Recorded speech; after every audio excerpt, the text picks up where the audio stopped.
Good evening. Third time is a charm. Thank you all for braving the weather and making your way here. I'm very pleased to have two council people here with us, Vice Mayor Mick Denham and Councilwoman Holly Smith. They've both been working on water quality issues. And it seems like the first day of spring is a good time to talk about these sorts of things as we have a rainstorm outside bringing us those spring showers. So very excited to have a program to offer you tonight to talk about water quality, the past, the present, and the future. As SCCF begins its 51st year of conservation, monitoring, resource protection, and research, and the city marks 44 years of innovative community planning, strong leadership and vision, and resource protection. Tonight we get a chance to really share a success story unlike many others. Sanibel really has set an example of how it can be done and how we continue to do what we need to do to correct problems from the past and problems from the present, to improve the quality of water and our quality of life, quality of our investments here on Sanibel. So tonight, you'll see a progression of major changes that have occurred here on Sanibel through the island history that includes early settlement, the changing of the landscape by the establishment of the Conservation Foundation, Sanibel Captiva Conservation Foundation, the formation of the city, and incorporation that led to adoption of different types of planning efforts to try to address issues that have come before, that we have here when we arrive. And as much as the present is a story about healing the past, I'm very pleased to announce that the city has been funded to take the next step, and the progress for the future will be discussed in just a few minutes. So tonight's panel includes a tremendous resource of scientific knowledge. I'm not going to tell all of their great attributes, but I do want to recognize them so that as you see them afterwards, you can stand up and ask them questions about their expertise. Dr. Eric Milbrandt is our SCCF's director of the Marine Laboratory. Among his many accomplishments, the one I'm most interested in is the fact that he introduced to SCCF the idea of doing remote sensor monitoring, the system that we call RECON, River, Estuary, Ocean Observing Network. That was his idea, and at the time, it was the first time anyone in the world had connected 7 sensors to a server to be able to provide the public with the kind of instantaneous water quality information that would help you make decisions. And so for that, I think there's just a tremendous advancement that we've been able to make in understanding our waters and in the policies that we ask people to make to have those better outcomes. James Evans is the Director of Natural Resources with the City of Sanibel. He's been here 18 years with a bachelor's and master's in environmental science. His graduate focus was all about freshwater inflow into estuarine environments, particularly in Estero Bay, making him a well-informed advocate and educator to implement the issues that the city has taken on to change the landscape and to change and improve water quality. Mark Thompson is SCCF's Marine Lab Associate, been with us for 10 years. His education is in environmental engineering and environmental science, and his thesis explored the secret life of horseshoe crabs. Well, I can say no more about it. You'll have to get the rest of the story from him. But in addition to that, he worked with DEP, the Department of Environmental Protection, working on biological, chemical, and characteristics of water quality. and helping at a statewide level. Dana Detmar is with the city for the past 2.5 years, an environmental specialist with natural resources. Her master's degree is in environmental science, and her expertise prior to coming to the city was as a research assistant and biology instructor at FGCU, the local university, and working with the Collier County Sea Turtle Program. So now, without further ado, I open this forum for a great passage back to the past and into the future to look at water quality.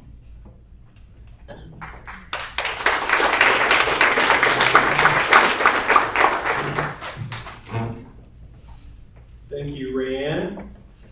We're going to have an opportunity to talk about our wonderful partnership that we have here with the City of Sanibel and SCCF that goes back a long ways, as you'll hear a little bit about. But our other partner that, I don't think we have anybody from Ding Darling here tonight, but they're also one of our really important partners.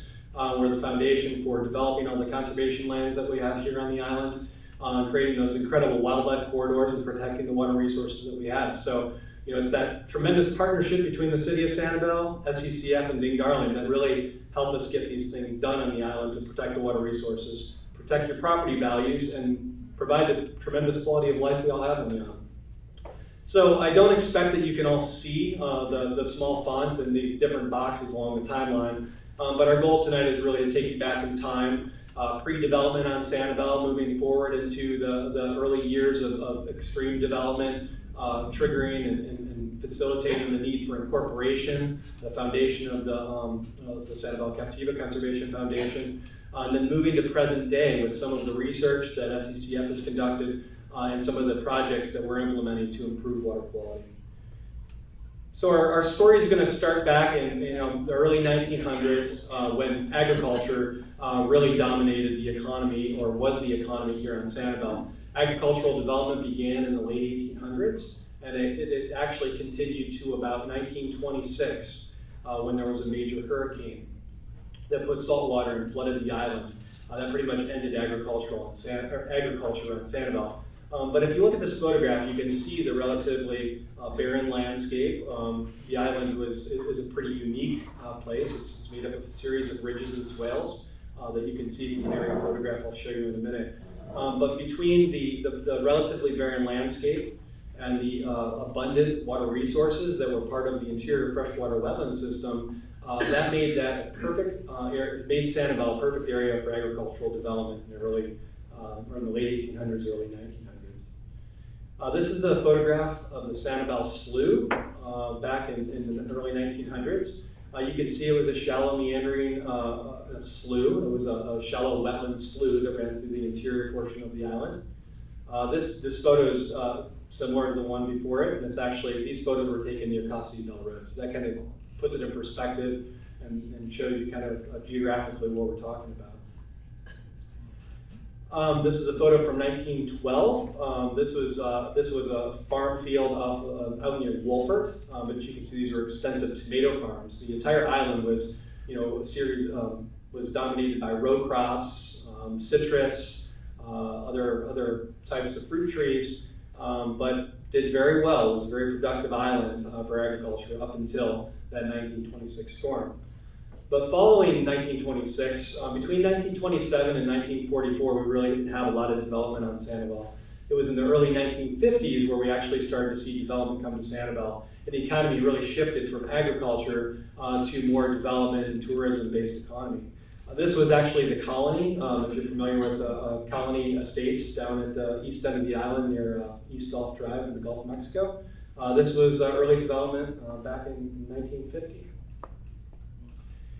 But as I mentioned earlier, the landscape on Sanibel, around 1944, was very different than it is today, and it was actually, the island's made up of a series of ridges and swales that run parallel to the beach, mainly made from the beach, wave action along the beach. And you'll notice this depressional area along the central portion of the island that runs from about what we call Chateau Samir, the Chateau Samir subdivision, all the way down to the east end of the island. That was the Sanibel Slough. And it was really just a shallow meandering slough that connected all the interior wetlands, the shallow wetlands of the island. And during periods of high water, those would discharge into Tarpon Bay, Tarpon Bay, out into the Gulf of Mexico in a few different areas.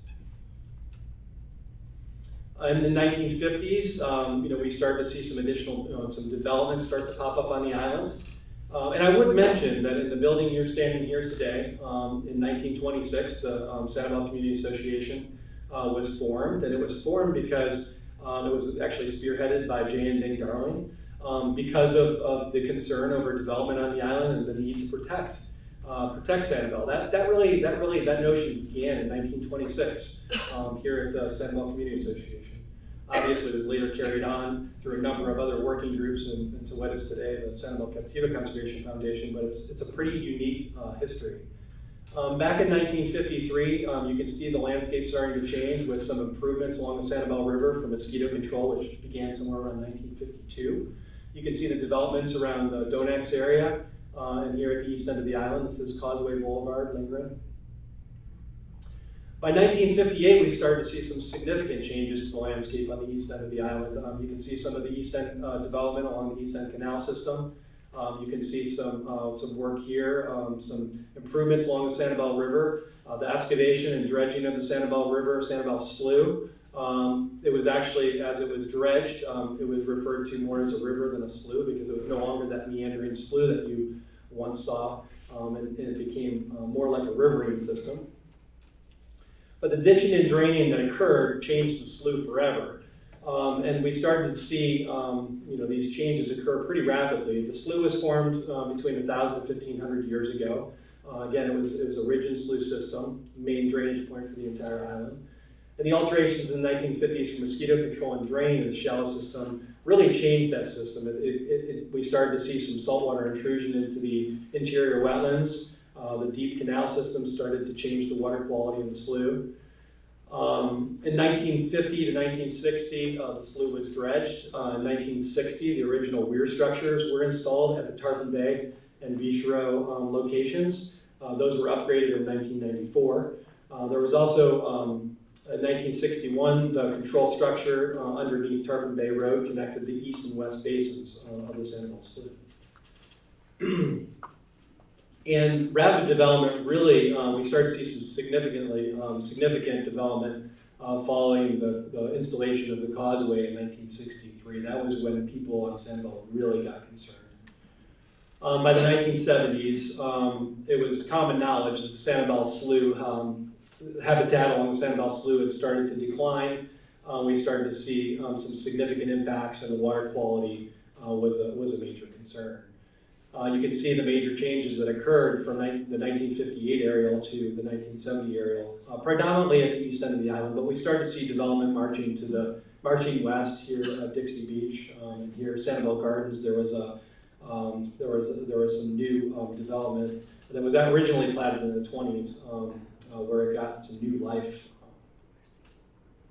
So a little bit of history of Sanibel Incorporation. In the early 1960s, the Sanibel Captiva Zoning and Planning Board was formed. In 1963, the Sanibel Causeway opened, which triggered development at the east end of the island. And of course, a number of citizens on Sanibel became very concerned about the rapid development and the push from Lee County to rapidly develop the island.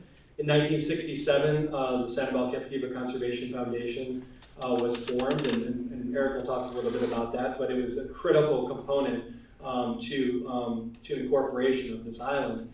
In 1968, Lee County proposed some high-density zoning for Sanibel and Captiva. And in 1973, rapid development on Sanibel and Captiva increased by 72% from the previous year. So you can imagine the citizens on Sanibel were very concerned about what the island might look like if this continued. And in 1974, the city incorporated. On December 2nd, in 1975, the city adopts a building moratorium, which stopped all development on the island except for emergency development, where they went to city council and got approval. In 1976, the Sanibel report was completed by John Clark. That work was contracted through what was called the Conservation Foundation of Washington, D.C. The local sponsor was the Sanibel Captiva Conservation Foundation. And that was really a report that was looking at a land use plan that was based on natural systems, very unique for its time. And actually really is very unique today. In July of 1976, the Sanibel Plan was adopted by ordinance, and the moratorium on development was lifted. And one of the important studies that was done early on that helped document the impacts of the Sanibel River was a study that was done by the U.S. Geological Survey. A couple of scientists by the name of McPherson and O'Donnell completed a study that ran from 1976 to 77, and they looked at the water quality in the Sanibel River. And obviously there were concerns, even in the late 60s, about the impacts of the Sanibel River and what humans might be doing to the water quality in the Sanibel River. And they were able to document some of the impacts through dissolved oxygen fluctuations. You can see there were some significant swings in dissolved oxygen seasonally. They started to document some saltwater intrusion from the canals and things that were dug and the connections that were made along the Sanibel River. And the slough adjacent to the Jamestown Beach View, which is now the Donax wastewater treatment plant, at that time had very high concentrations of soluble nitrate and orthophosphate, well above what we are documented today. High concentration of macronutrients, and when we're talking about nutrients, we're talking about nitrogen and phosphorus predominantly, and those are the nutrients that limit the growth of algae.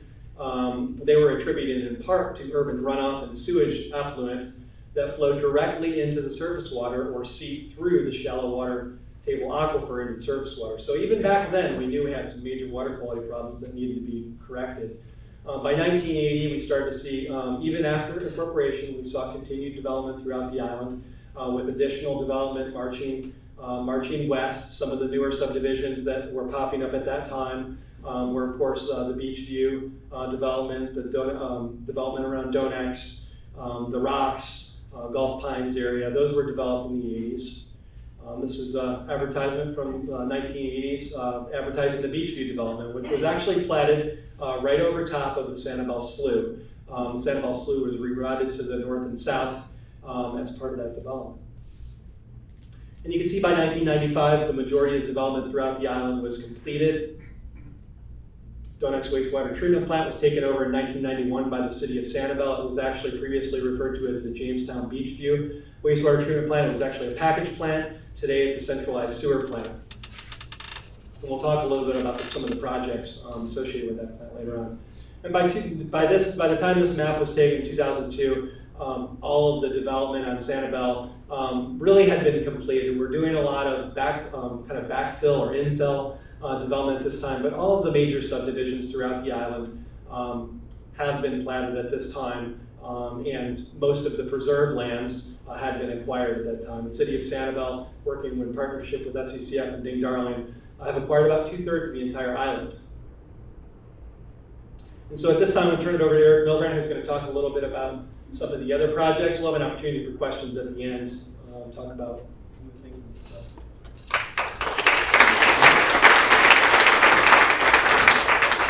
Thank you, James. Well, I'm going to kind of fill in that timeline a little bit with some aspects about water quality and about the slough that I think are important, telling the history and where we are today. So, of course, our organization, Sanibel and Captiva Conservation Foundation, was founded after the Ding Darling Refuge was dedicated, and a memorial committee that worked on that decided to form our organization to acquire the interior wetlands. And you can see from this map, Ding Darling Refuge is one shade of green, and then there's various shades of green and blue that various pieces that have been acquired since 1967.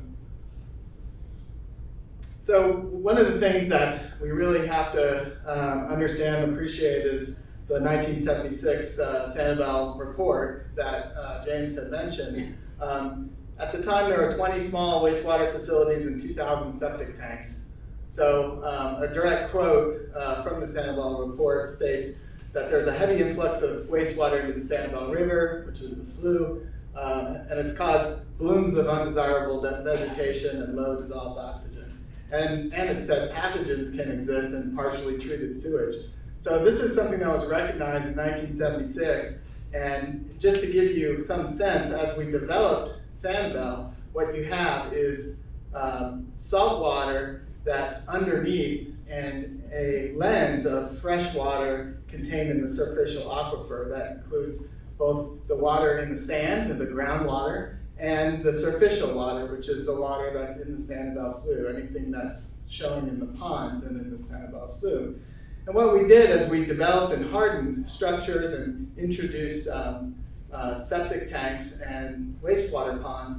Those excess nutrients infiltrated and contaminated the groundwater, which eventually, connecting to the Sanibel Slough, was contaminated as well. And keep in mind that in periods of heavy rain, like in the summer, this groundwater will push out into the Bay and the Gulf of Mexico. Those are waters that are owned by the state of Florida.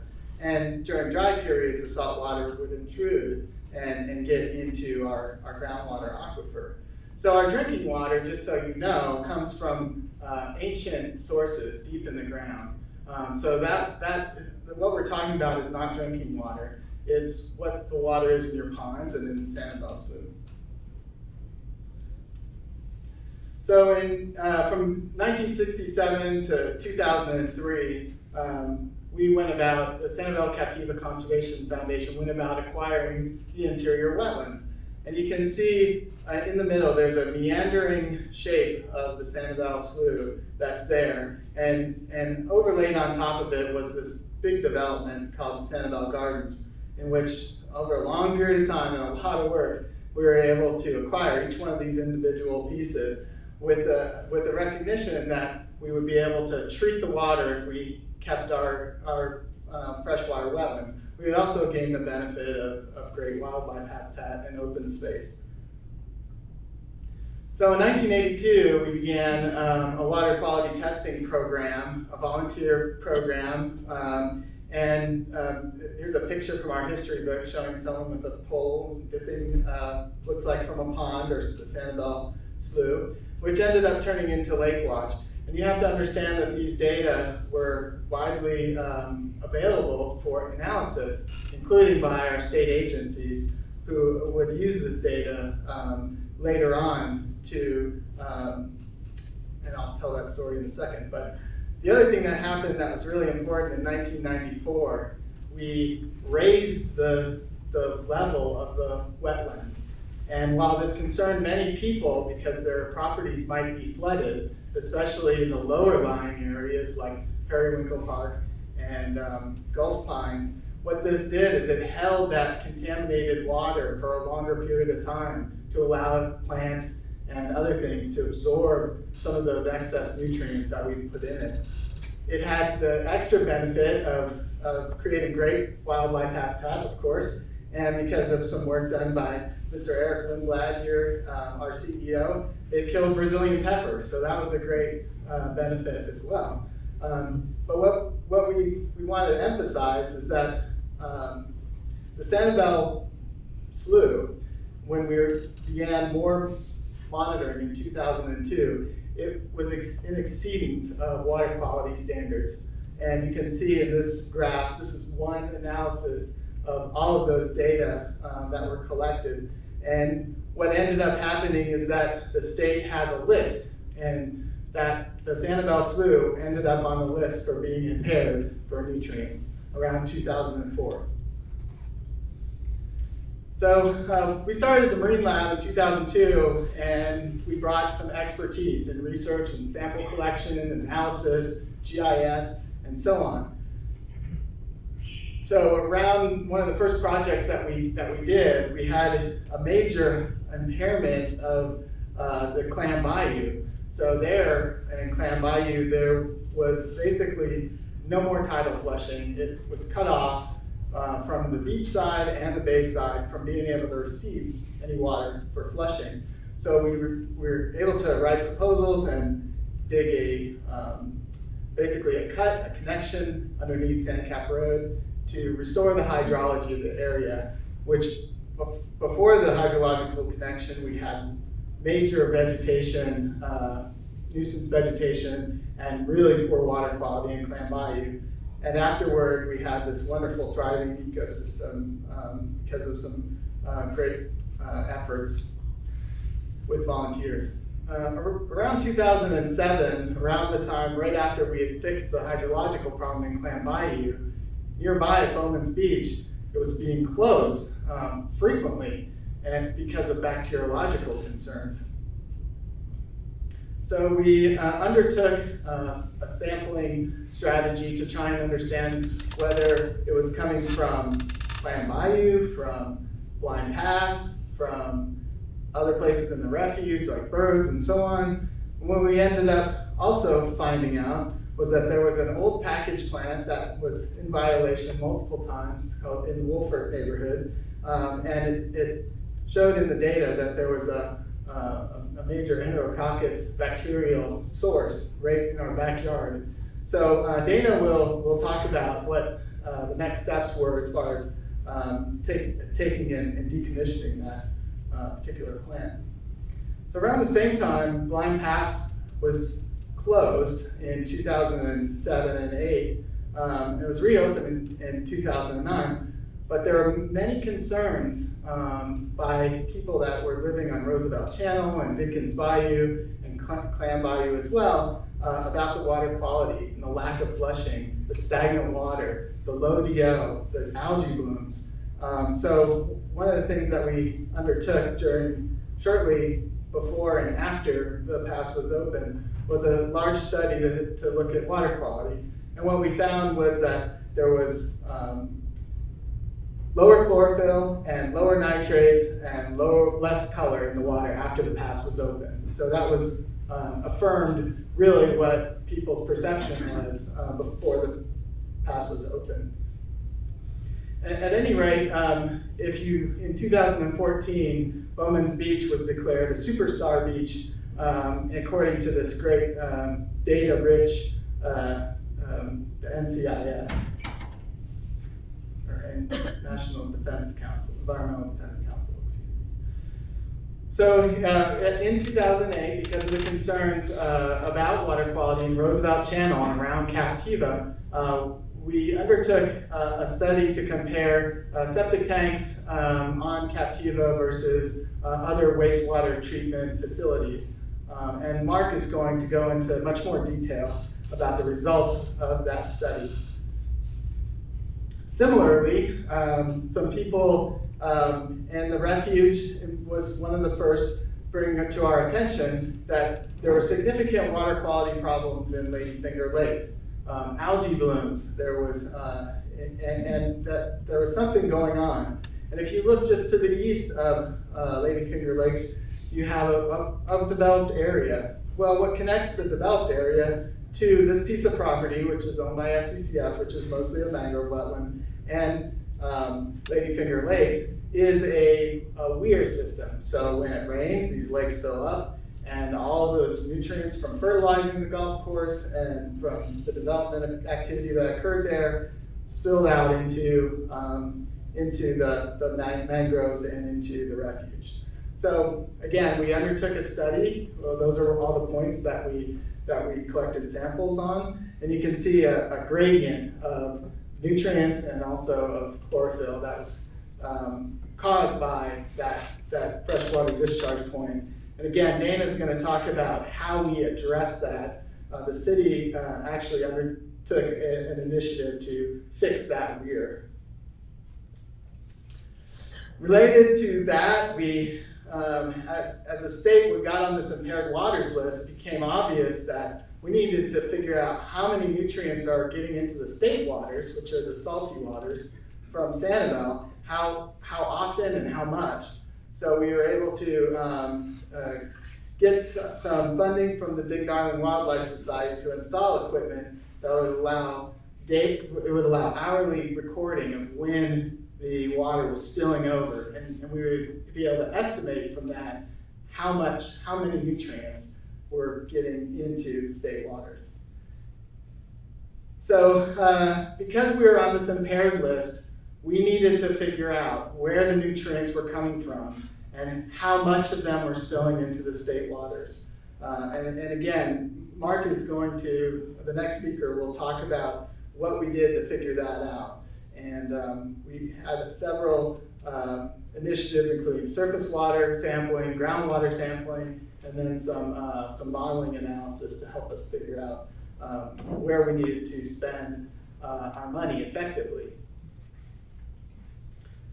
And one of the last things that I'm going to talk about in 2015, because we are trying to protect the state waters, we wanted to find out how much of our interior superficial aquifer was moving out into the Gulf and into the bay. So we installed monitors to look at flow coming off of Sanibel from the slough. So with that, I'm going to hand it over to Mark Thompson.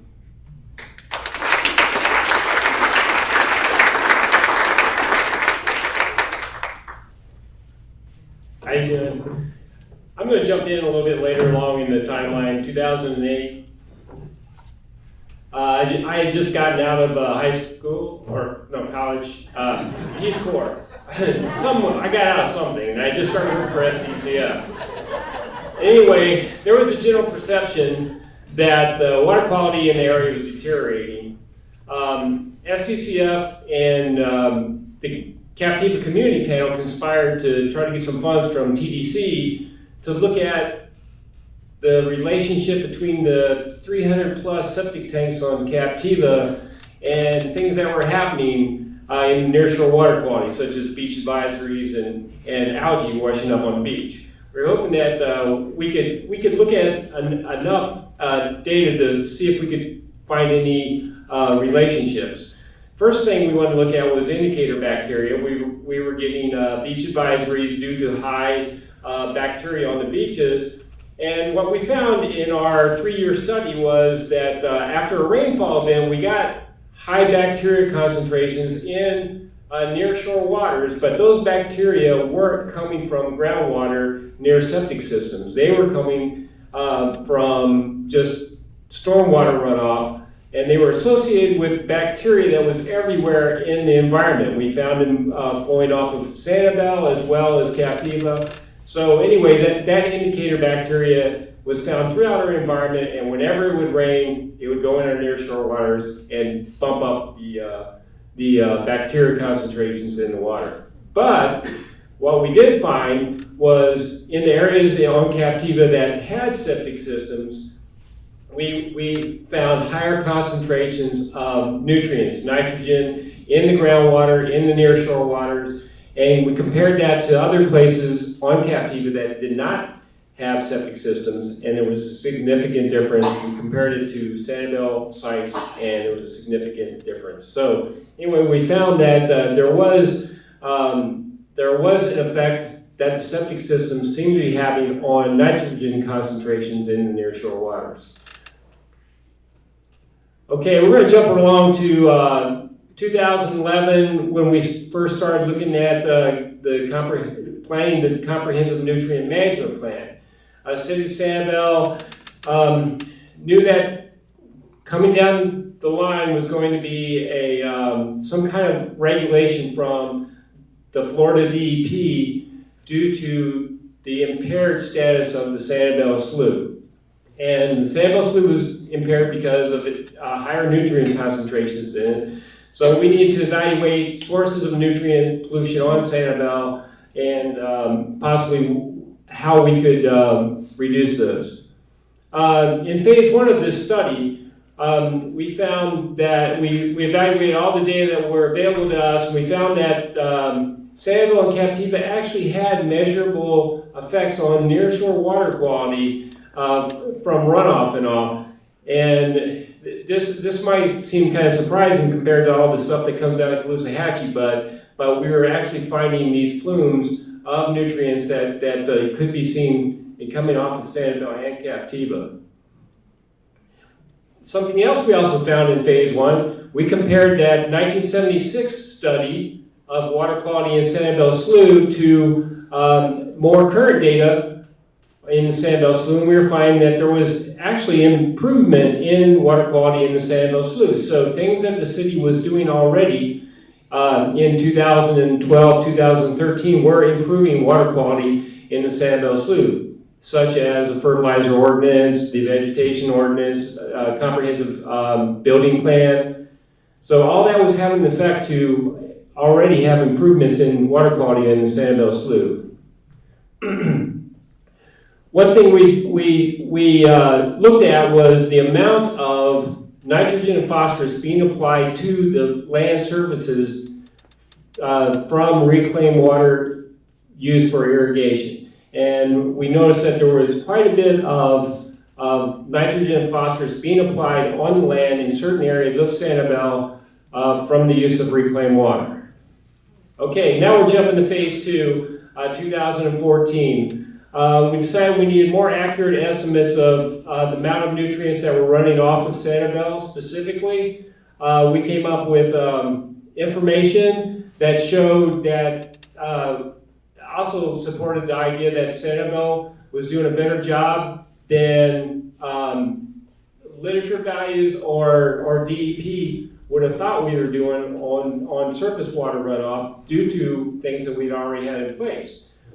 We came up with information for the different land use types, how much nitrogen and phosphorus were coming off the surfaces for different land use types. And one of the findings we found was that there were higher phosphorus concentrations in stormwater runoff from basins that used reclaimed water for irrigation. Okay, now we're jumping to phase 3. We wanted to be comprehensive. We not just look at surface waters and stormwater runoff, but also look at groundwater. Groundwater hadn't been extensively looked at hardly anywhere in Florida, in a lot of places, as far as nutrients go.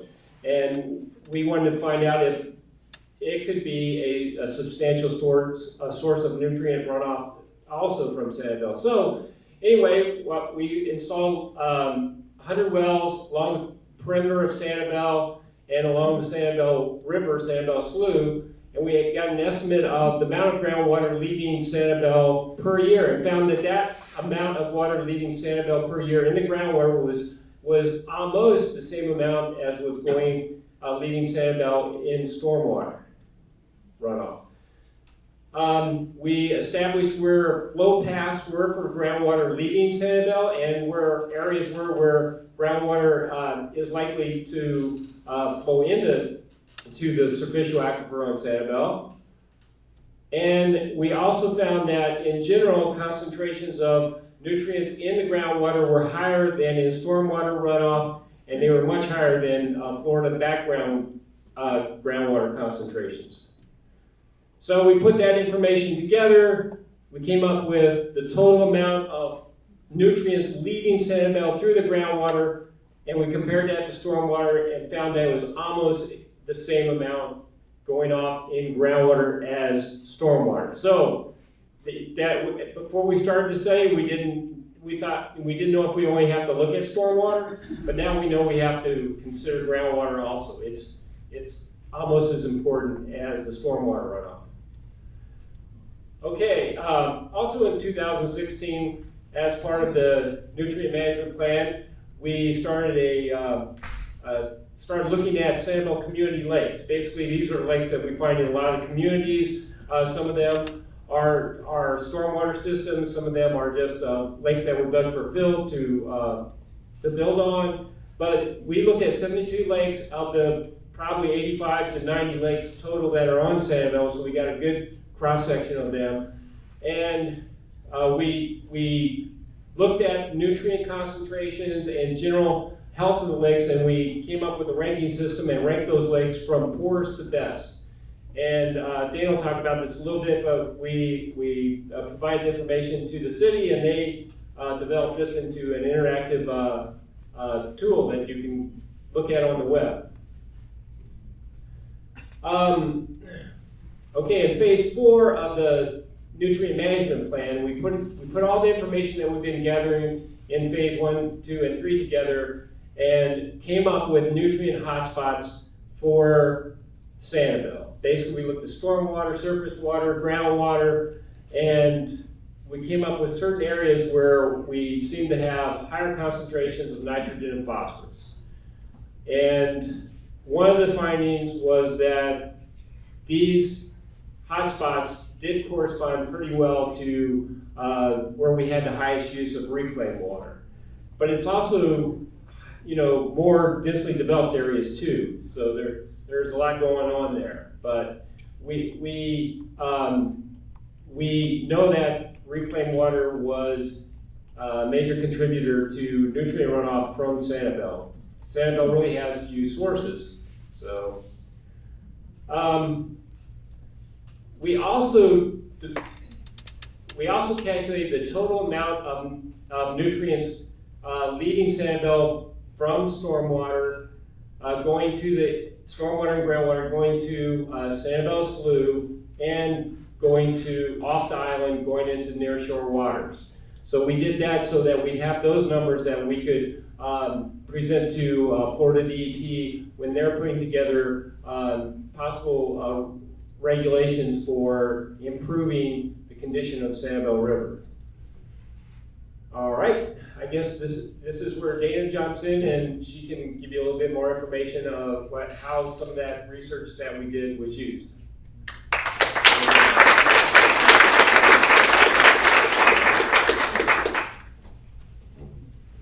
So based on the monitoring and the research over the years, it became very apparent that Sanibel had water quality issues.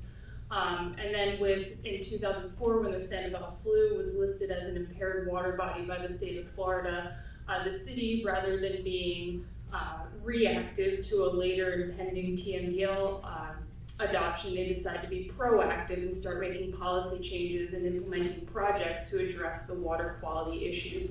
And I think it's really important to note that the water quality efforts that we've taken haven't just been shots in the dark. They've been very calculated and based off of the science and the research that the SCCF and the city have performed. Because it's important that we wanted to make sure that the efforts we're making to improve water quality would in fact make a difference and have a positive impact on water quality on Sanibel. So in 2007, the city adopted a fertilizer ordinance that put limits on the amount of nitrogen and phosphorus that you're allowed to apply to your lawns. It also limits the amount of applications you can put on your lawn in a calendar year. And one of the really important facets of the ordinance is that it prohibits the application of fertilizer within 25 feet of a water body.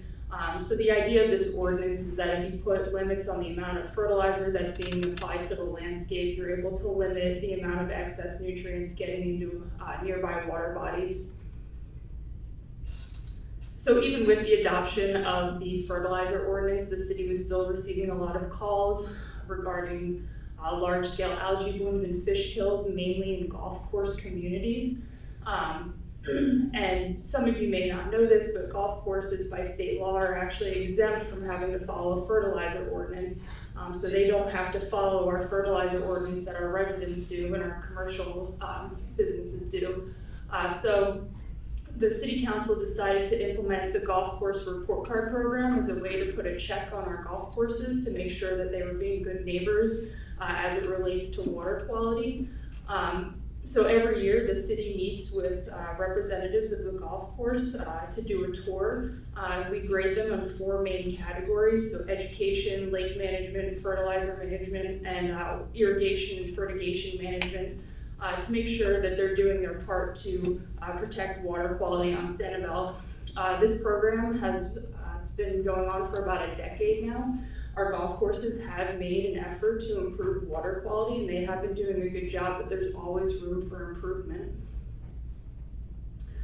As Eric mentioned in his presentation, Bowmans Beach was frequently being closed because of bacteria, high concentrations of bacteria, and through a study done by SCCF, they were able to source track the bacteria to the Sanibel Bayou's package plant, which you can see here. This is actually the old percolation pond with a nice green film of algae at the top of it. It's very nutrient rich.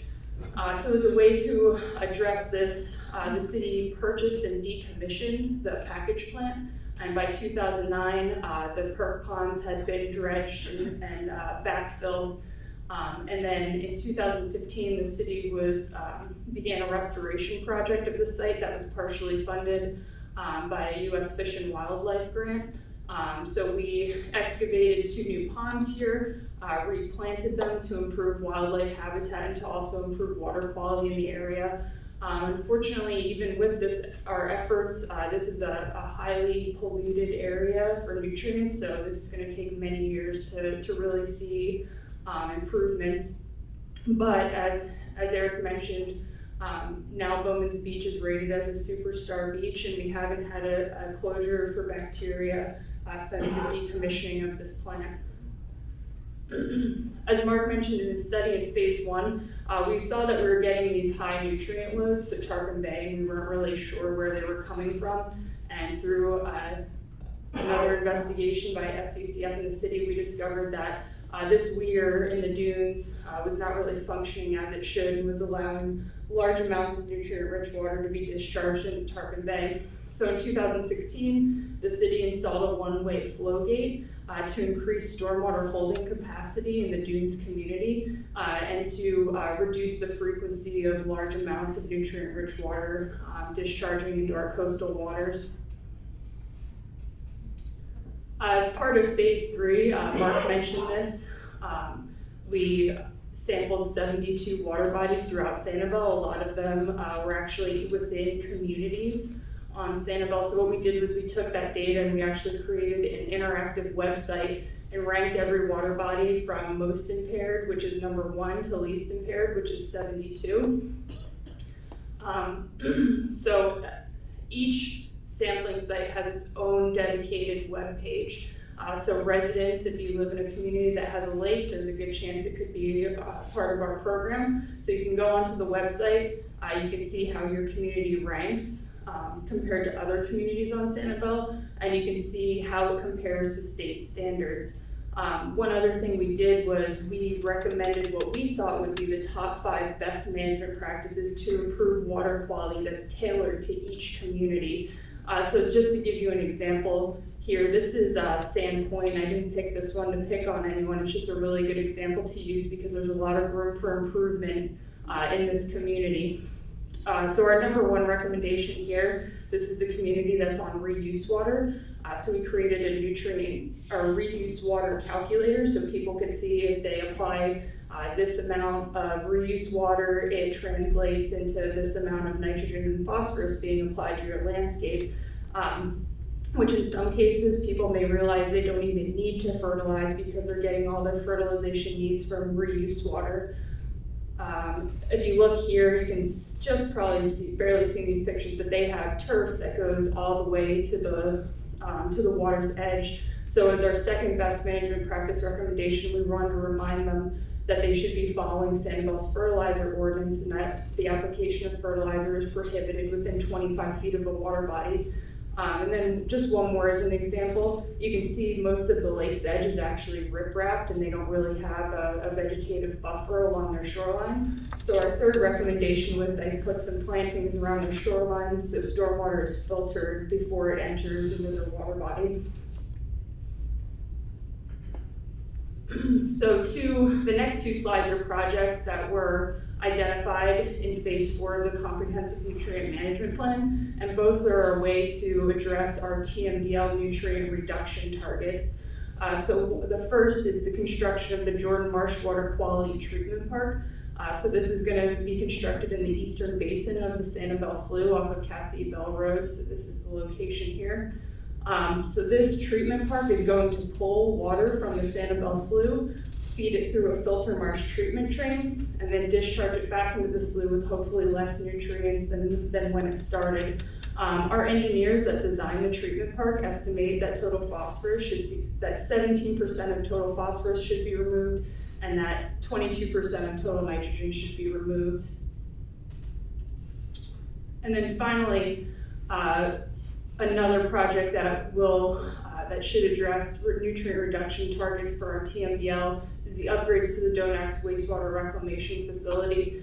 So as Mark mentioned in his presentation, you've already seen this map here. A lot of communities that have reuse water, that are on reuse water coincide with our nutrient loading hotspots, which is no surprise because reuse water has a very high nutrient concentration. So the upgrades to the plant the nutrient removal is estimated to be 50% for phosphorus and 70% for nitrogen, and this should help significantly to improve water quality on Sanibel. And as Rayanne teased in the beginning of this presentation, we have some really good news to report. So last week we found out that the governor signed the budget and has approved Sanibel for $2 million of state funding to make the upgrades to the Donax wastewater treatment plant. And I do want to recognize that Sanibel City Council, this is a project that they worked very hard to secure the funds for. And so the upgrade should be slated to begin in the near future.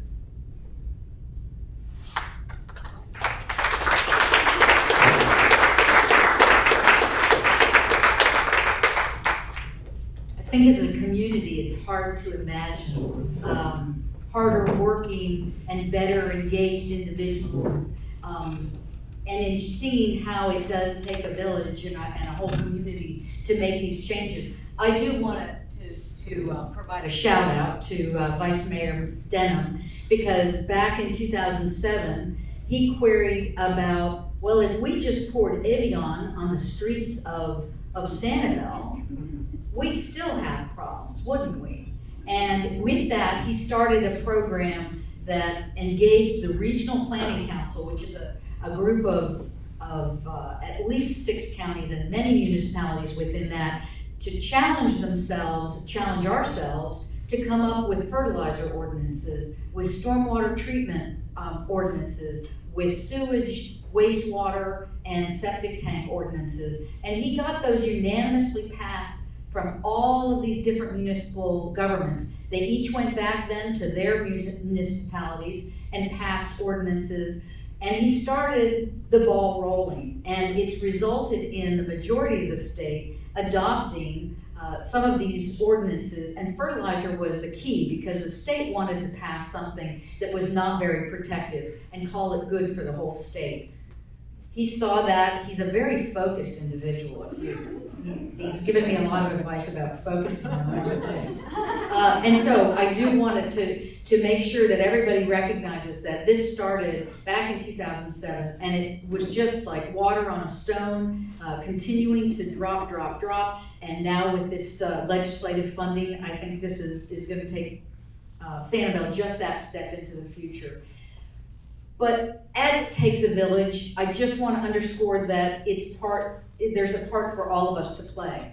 With great leadership, with great scientists, with a great community, and some good logical targets, you know, we want to engage everybody and send you off today with what you can do. And so signing up for SCCF alerts is one simple message, one simple action that you can receive messages then, and every time there's a timely action to be taken, whether it's a phone call or a message, written message, we can engage you and give you talking points. And so it keeps you informed and gets you engaged. Learning about low impact development, some of the things that you heard about from Mark and Eric in terms of the way groundwater gets impacted, has all to do, and surface water, has all to do with what happens on the land. So the way we develop is important, and Sanibel's been a leader there. Best management practices, you heard about those, with fertilizer, with septic, with stormwater, with water gardens and such. Fertilizer and pesticide needs, questioning, do you need to do something? And I love the interactive plan that they have where you kind of have a competition between different communities that can go in and say, ooh, how can we raise our score and how can we do it better? A friendly competition, doesn't even have to involve betting. Comment on city projects and get engaged with city community groups, the committees. like the Vegetation Committee and others. You'll learn a lot, and you'll be part of the solution, and you can bring your questions and get them answered. So there are lots of important ways to get involved. With that, I'm going to open it up for you to ask questions. Line up here at the microphone and pose your question and get all the answers you need. Thank you.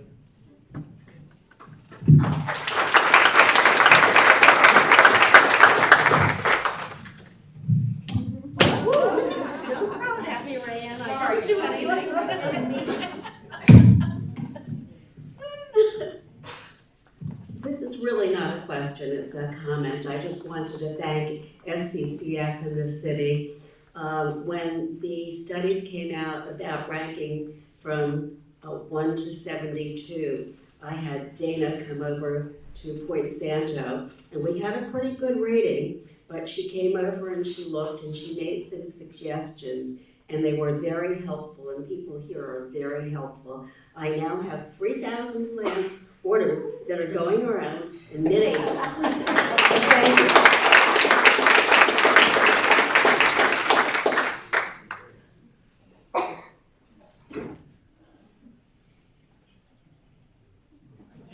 I think you knew I was going to say something. Hey, Sterling, would you mind walking up to the mic here? If you don't mind, so we can hear you.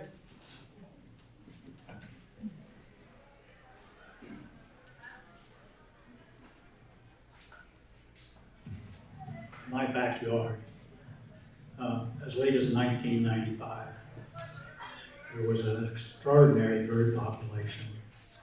The water was a rich green color. Now it is brown. There were game fish that were unbelievable. They are all gone now. What I hope is happening, and Jim and I have talked about this, that we can look forward to, because of these efforts, to my grandchildren possibly. I don't think any of us are going to live long enough to see that change. But we need to encourage these people to continue what they're doing, so my backyard will look like it did 20 years ago.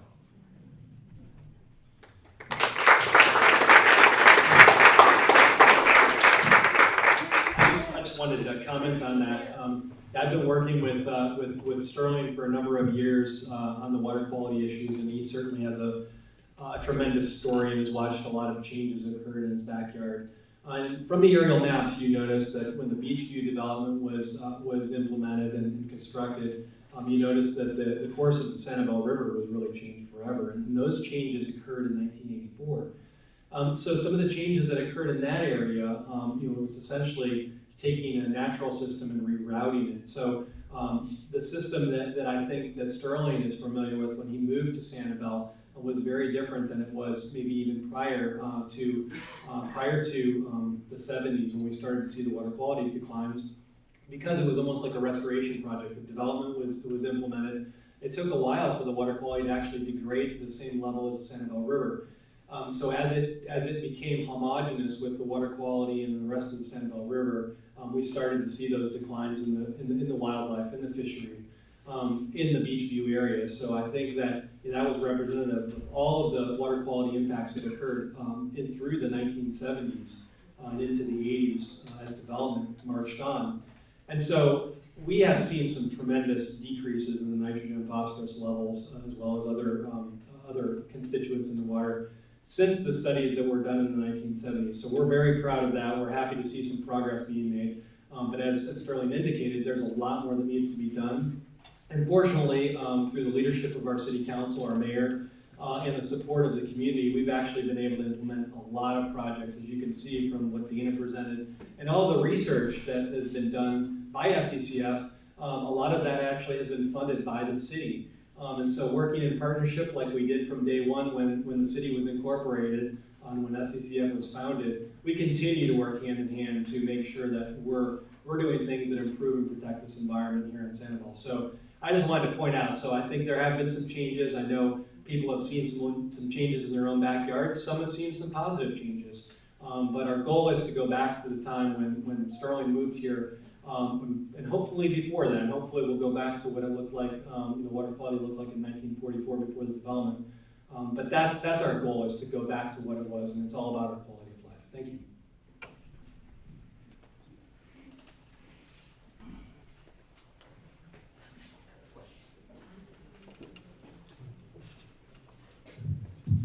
Hello, I'm not a resident here on Sanibel, I'm a tourist. My name is Brian Wilson. And I've been coming here for about 20 years. My grandmother used to rent a house down here. And today we rode through Ding Darling Preserve, and I noticed less wildlife than I've ever seen before. Just a comment. But it seems like a no-brainer to get rid of golf on the island. And I'm an avid golfer. I shoot right around 100 all the time. Not very good, but I enjoy the sport. But it just seems, you have 3 courses. I mean, people live on these courses, but they seem to be 16 to 18% of your phosphorus and your nitrogen load. So it just seems like a kind of a no-brainer to get rid of them.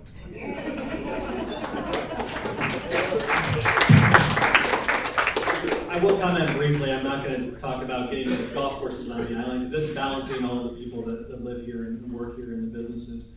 But I will mention that you talked about the decline in the population of wildlife, at least of what you observed anecdotally today at Ding Darling.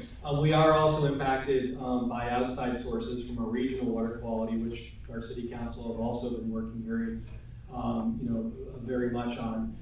So it's those discharges from Lake Okeechobee and the Coxsackie watershed that also impact our wildlife. And we have seen a major decline, or at least a temporary decline, in the populations of wildlife in Ding Darling from algae blooms, fish kills. We're experiencing some red tide impacts today. So all of those things do have an impact on our environment. So I just wanted to I do applaud SCCF for the work they do. I think it's a very important organization. But I also agree with regard to golf.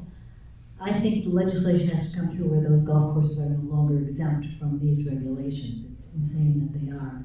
And in addition, although we have regulations about how much fertilizer people can use, there's really no way that I can see that they're being enforced, because I don't see how they can be. I don't see how you can actually monitor that. So I think that needs to be addressed, and I also think that perhaps we simply have to say, that's it. Fertilizer, no. I mean, it doesn't seem that difficult, really. There are ways that you can get by without it. I mean, I told my husband he's not allowed to ever use it ever again. And I don't think we do. I mean, in fact, I know we don't. Of course, our property probably doesn't look as good as a lot of other people's, but. And I also think that the septic system on Captiva should be addressed. So I know it's an expensive proposition, but Sanibel did it. They paid the money. I think it's time Captiva does the same. And it's a much larger problem. I know that they're doing all they can here, but it's a problem that the legislatures in Florida have to address, and they have not. They have looked the other way on far, far too many things, and I think we have to remember that when we vote in 2018 and make our voices heard a lot louder than they have been.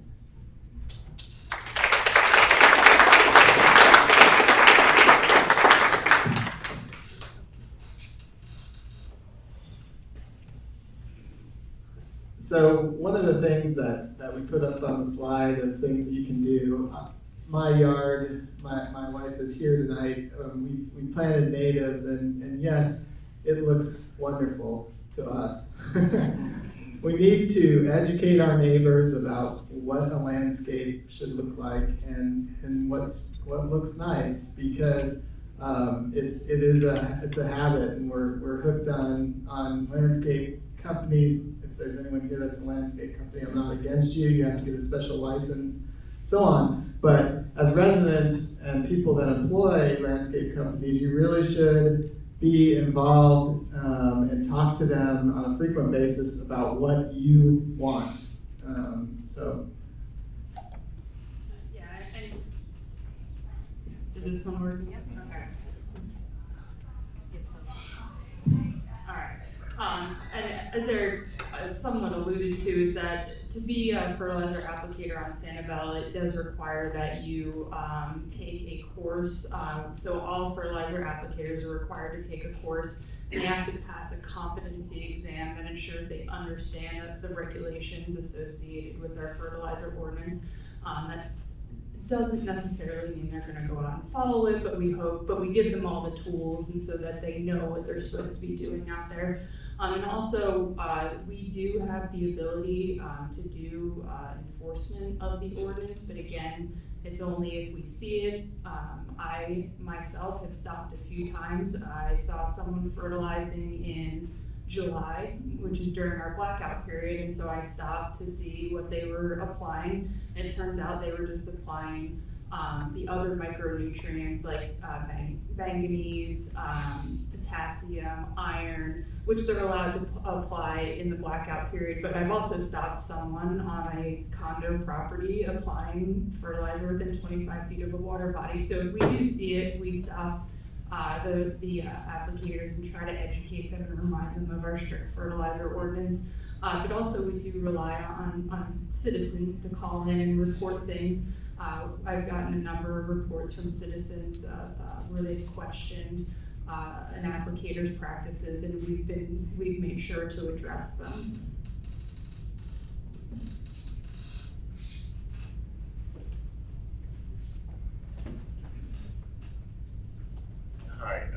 Hi, I was at a get-together in the neighborhood, and an elderly person asked me a question that I couldn't answer, and maybe you can help me, but she had been told by the city when they came out to inspect her property that she needed her property, by the way, is almost all gravel, and she was told that she needed to put more vegetation in. That to me seems counterproductive because vegetation means fertilizer. So what is the right story there? So it all depends on whether or when the property was developed and whether or not what she was doing to her property triggered what's called a development permit. So there's certain time periods when properties are grandfathered in, but if you do certain actions, you're triggered that you have to meet the vegetation requirements. But just by putting plants in, that doesn't necessarily mean that you have to fertilize. In fact, the majority of our native plants have adapted to these harsh conditions on Sanibel. They're adapted to drought. They're adapted to the flood conditions that we have during the rainy season, and they really don't need fertilizer. If you want them to bloom, constantly, perhaps they may need to be fertilized. But in general, if you use native landscape plants, you generally do not have to fertilize, and that will protect the water quality and ensure that we don't have algae blooms and fish kills.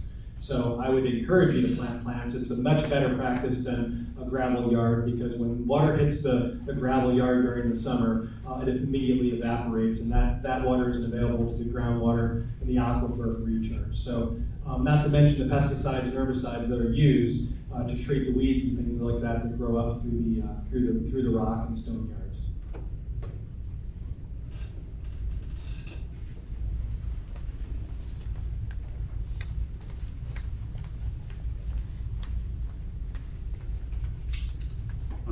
Like one of the previous speakers, I'm not a resident, but I've been spending 3 to 4 months here since 2004. Do a lot of volunteering at Ding Darling, and I am a very active fly fisherman. And I want to compliment what the city of Sanibel is doing and trying to do in the future. My question, though, pertains to the beaches and Pine Island Sound. When you're wading in Pine Island Sound, it's evident from year to year the loss of seagrass. And although I compliment Sanibel for what you're doing, I heard a comment about the coordinated efforts. I've heard that Cape Coral, I don't know if this is true, doesn't have municipal sewage. And are they all septic tanks that are emptying into Pine Island Sound? And this is a little jewel of an island, but I think you may be surrounded by people that are defeating what you're trying to do. I hope that some of these other communities realize that people aren't going to come down here year after year and spend $20,000 to $25,000 to rent a house, and the fishing is getting less and less every year. How can you address that, especially in Pine Island Sound and on the beaches? Your improvements are very impressive, and again, I thank you for that. But is anyone else attempting anywhere near the degree that you are here? So I'll start off answering a number of those questions. I'll leave the seagrass question to Eric. But again, our focus here tonight was obviously on the on-island, on Sanibel water quality, and the impacts of the Sanibel Slough, but also, what the impacts of our on-island water quality have to the coastal waters. But when it comes to the regional water quality issues, yes, there's a number of communities that are not doing anywhere close to what Sanibel's been doing here to improve water quality. And so we do see, areas like Cape Coral that are predominantly septic. They are converting slowly to central sewer, which will provide major benefits. They also have reuse water. They use municipal reuse water like Sanibel. And I believe they are actually on advanced wastewater, so that should help with the nutrient issues there. But the sheer development that is occurring throughout the Caloosahatchee watershed in Lee County and throughout the system is having an impact on our water quality throughout the Caloosahatchee watershed. It's about 825,000 acres. It's a tremendously large watershed. And the impacts from the watershed are compounded by the discharges from Lake Okeechobee. So all of the nutrients coming from the watershed and discharges from Lake Okeechobee have a tremendous impact on our coastal waters. They do impact the seagrasses. They do impact the light available to the seagrasses and other organisms. They overwhelm the system with nutrients during the rainy season, and that can trigger algal blooms and feed red tide. And so all of those things combined are impacting Sanibel, but that doesn't mean that we shouldn't continue to do everything we can in our own backyards to improve. We hope that through the state regulations and Lee County and other municipalities here in Lee County, they'll start to implement the measures that we're doing. And we hope that we're leading by example and they're following suit. It may not be today, but maybe it will be tomorrow.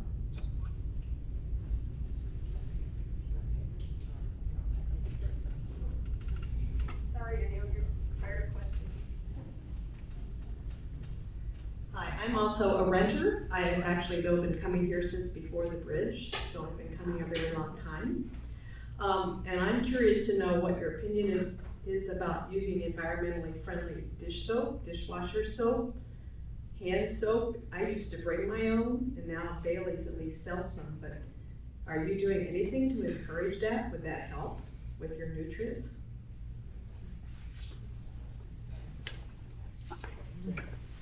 So I know like 20 years ago there was a lot of discharge from municipal, or I mean from your home, where you would actually discharge effluent from your washing machine and things like that directly into surface waters. Today a lot of that goes into the central sewer system, and as part of our central sewer system, as we upgrade it to the advanced wastewater treatment, we'll be able to pull all of that nitrogen and phosphorus out of the system. So it's not really a major concern. It's not really, not like it was 20 years ago when I grew up. Oh, let's see, 20 years ago, 40 years ago when I grew up, when my parents had a direct discharge into the creek behind my home. We're not really concerned about that anymore, especially if it's going into centralized sewer system. Now, when it's going into septic and things like that, That does put additional phosphorus into the soils, which can build up as legacy nutrients. And those are some of the things that we're still dealing with today as we decommission septic and convert to central sewer. That doesn't mean the problem goes away. There's still nutrients that are bound in those soils that may take decades to degrade and come to a point where they're not a source of nutrients to the groundwater and surface water. So just keep in mind, those are also things that we're going to start to see improvements over time. Those legacy nutrients will start to fall over time as well. But in general, I think it's a good idea to use environmentally friendly products because you may not know where you're at, what kind of wastewater treatment system they have, whether it's advanced, whether it's only secondary, what it is, or if you're on septic. So if you're on septic, environmentally friendly supplies and all would be much more biodegradable and likely to at least somewhat biodegrade in the septic system. And same way if the wastewater treatment system is only secondary wastewater treatment system, not advanced, it wouldn't remove as much of the nutrients that might be in those dishwashing liquids or whatever, or be able to degrade the organics that are in there. So anyway, it's a good idea overall because you never really know what's going on at the wastewater treatment plant or if you're on septic for sure. And I just wanted to address the thing about the seagrass too, noticing that the seagrass may be degrading to your perception and all. We monitor a number of seagrass stations throughout the wildlife refuge and also at the mouth of the Caloosahatchee. And what we find is during times that we have freshwater discharges, large freshwater discharges, we lose a lot of the seagrass. But then depending on how long it is before we have those freshwater discharges again, how much recovery time they have, they'll come back. So it all depends on how much recovery time they have, how long it's been, duration of freshwater discharges or whatever, what you'll be seeing down here in Pine Island Sound. So it's kind of a year-to-year thing. So.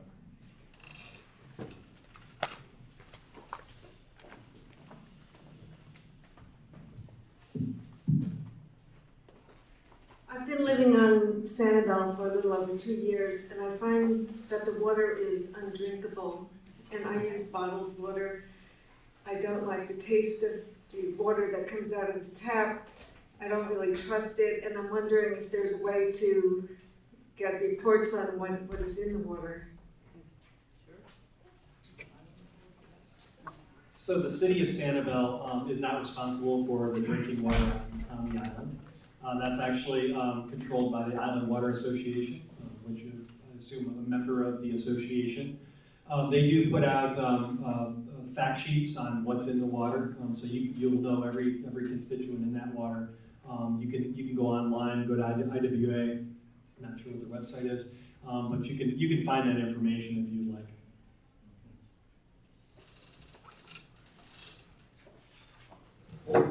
I do want to say that my father, who was a sommelier du vin of wine, was known to send water back at a restaurant. In Florida, it's groundwater, and it takes a lot of work sometimes to make it taste good. But also, as the SCCF's Natural Resource Policy Director, I did want to say a thing or two about the the long-term observations some of you have made. And I will say that the areas outside of Sanibel are our local county. So Lee County is the agency, the municipality. And sometimes it's easy to move something small that it takes a much larger amount of effort to move something bigger. And this is kind of the story. And just to give you some hope, I want to remind everybody that the Cuyahoga River caught on fire a long time ago, and that's what prompted the federal government to get serious about water quality and improving conditions and setting standards so that now we don't generally have news articles and stories about burning rivers. Progress can be made, and we have the advantage today of new technologies. But inasmuch as we talked about what you can do, more than ever, we need everybody's voice. It is going to take all of us. EPA is rolling back requirements. There are standards that are being handed off to states that haven't shown good track records. And so honestly, I'm just gonna say, we can't afford to hand off our democracy. If you want something, you've got to speak up, whether you're talking about at city council, or you're talking at Lee County, County Commission, or you're talking the larger scale. So I encourage you all to become more involved, because it's a very rewarding feeling. Once you've made your calls and written your letters, you recognize that there are mountains to be moved, but it all starts with a little step and a little push. So I appreciate everybody's involvement here and everybody who's visiting that came to see us tonight. That's very, very rewarding to hear.